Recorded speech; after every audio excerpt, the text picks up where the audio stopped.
Happy Friday, everybody. Here we are, and we are doing some First Chapter Fridays.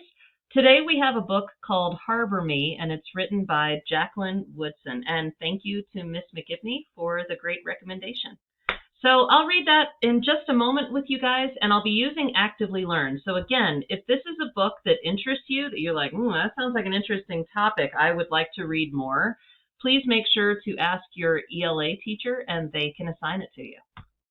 All right, so before we begin though, let me just say, make sure that you have taken a moment just to read the description of the book before you get started with the video. If you need to pause now to take a look back at this slide, please do. All right, let's hit it. Okay, so this is like the dedication page for Harbor Me.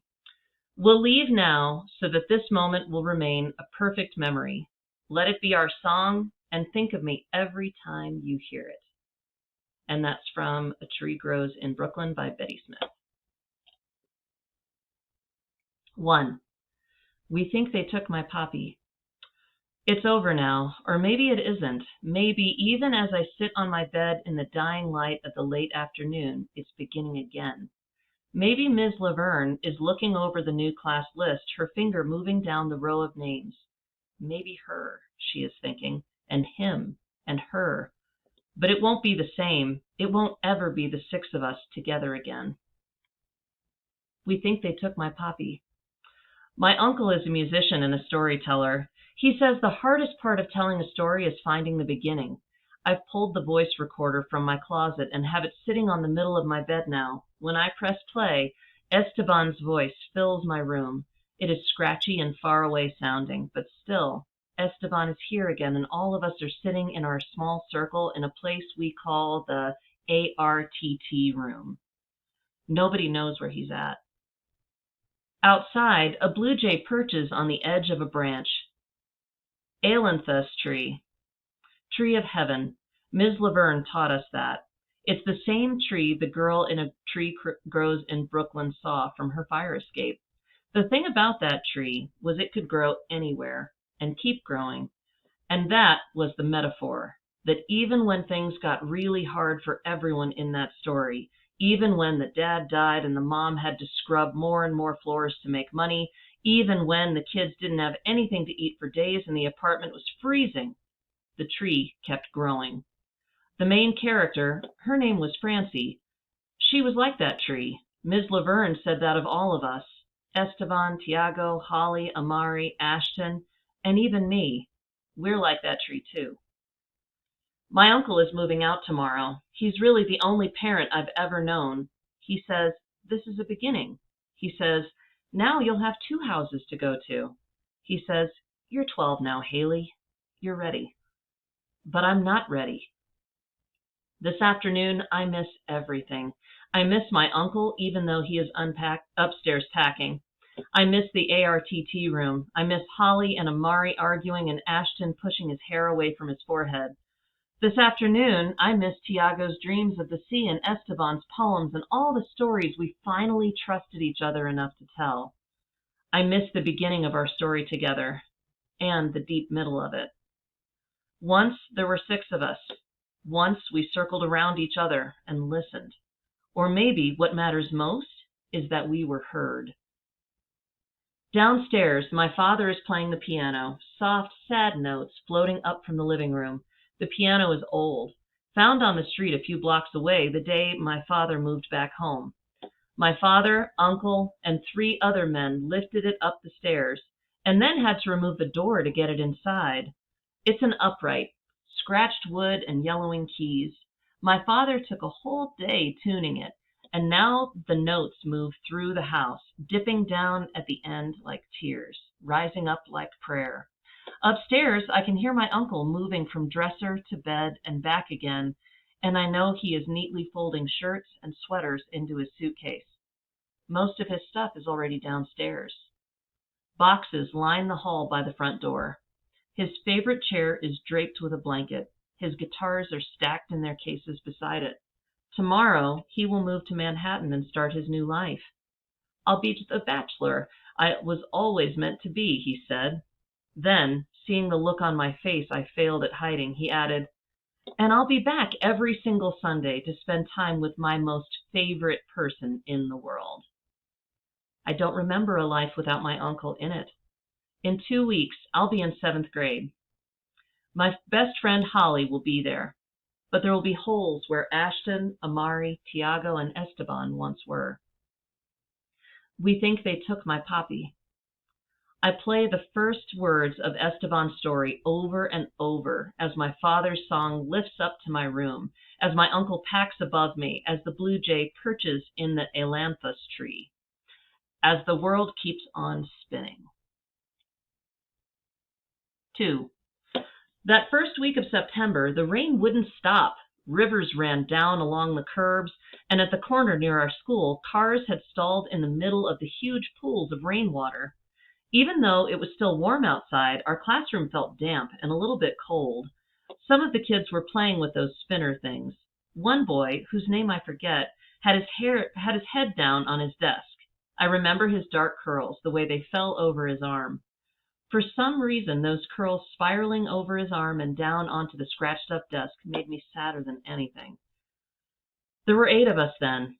Our small class had come together because the school wanted to try something new. Could they put 8 kids together in a room with one teacher and make something amazing? 8 special kids. Even though they didn't say it, we knew there was something different about us. We had all been in the big classrooms before, and our learning felt like a race we were losing while the other kids sped ahead. We made believe we didn't care that we learned differently, but we knew we did. And the school knew we did. The school knew we got laughed at and teased in the big yard, and that some days we faked stomach aches and sore throats to stay home. It was only September, so no one knew if this experiment would work. But our teacher, Ms. Laverne, was tall and soft-spoken and patient. We loved her immediately. And the school itself had huge windows and brightly colored walls. My uncle said it was one of the best schools in the city. I had been there with Holly since 1st grade, so I didn't really have any other schools to compare it to. But if nice teachers and rooms filled with lots of windows made something the best, then I guess it was true. By the end of that rainy week, the boy with the curls had moved away, and another girl's mom had come in and fussed about her daughter being smarter than those children, while Ms. Laverne shushed her and guided her and her daughter gently out of the room. The girl looked like she wanted to sink into the floor and disappear. We never saw her again, but sometimes I wonder what it would have been like if she had gotten a chance to be part of the ARTT room, if she'd gotten to hear what we heard, see what we saw. After she and the curly-haired boy left, only Miss Laverne and the 6 of us remained. An hour after class started on that Friday, Esteban came in, his head down, his hair slicked wet against his forehead, his Yankees cap dripping with rain. He walked straight to his seat without looking at the rest of us. I watched him sink into his seat so sadly and heavily, it felt like the whole room shivered. His jacket was way too big for him, the shoulders hanging down his arms, the sleeves falling over his hands. I didn't know Esteban yet. I didn't know anyone but Holly, really. But I wanted to go over to him, hug him hard. I didn't care how dripping wet he was. No one should ever have to look that sad. "Do you have a late pass for me, Esteban?" Miss Laverne asked. She was standing at the front of the room, her arms stretched out toward the smartboard. I don't remember what was on it, maybe a globe. Our tiny group that year was a 5th, 6th grade class. This, too, was a school experiment. "Is everything okay?" Miss Laverne's dark brown face was crisscrossed with worry. Esteban shook his head. "I don't have a pass," he said, his voice breaking. "We think they took my papi. No one knows where he's at." He put his head down on his desk, his face turned toward the window. Miss Laverne went over to Esteban's desk and bent toward him, her hand on his back. They spoke softly to each other. Maybe they spoke for 5 minutes. Maybe it was an hour. I don't remember. That was a long time ago. So much can change in a minute, an hour, a year. 3. While Miss Laverne talked to Esteban about his father that morning, I thought about mine. I thought about handcuffs. I thought about fathers being taken away. I thought about uncles coming to the rescue and mothers gone. The memory is mostly shadows now, my father's pale hands hanging from silver handcuffs, the cops pushing his head down into the police car, my uncle coming to me and lifting me up into his arms. I was 3 years old. When my uncle first came to live with me, I was afraid. It was this vague fear around the edges of myself. Whenever I got real quiet in class, Ms. Laverne knew why. As I watched Esteban that morning, I felt it. The fear coming around the corner, finding me, finding both of us. I stared over at him. I wanted to give Esteban the same sign, my pinky pointing toward him while my thumb pointed toward me. I wanted to say, I know that thing, Esteban. I've looked out the window the same way. Ms. Laverne turned from Esteban and told us to read quietly to ourselves. We took our books from our bags and opened them, but I don't know if any of us read a single word.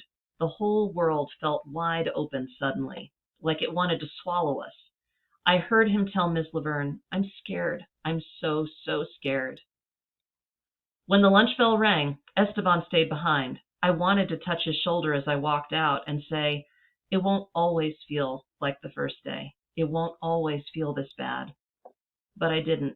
I let the words hang in my throat until Holly grabbed my hand and pulled me down the hall with her. Behind us, I heard Amari say, E, what's going on? Talk to me, bruh. All right, and this is where I'm going to stop for today. As you can tell, this is a really, really good book. Has a lot of intense things going on here in these kids' lives, and they're going to have this classroom where they get to share their experiences and really grow as a group. So I don't know about you, but I am definitely putting it on my list to finish. Thanks again to Ms. McGivney for the great recommendation, and I hope that you all have a great Friday.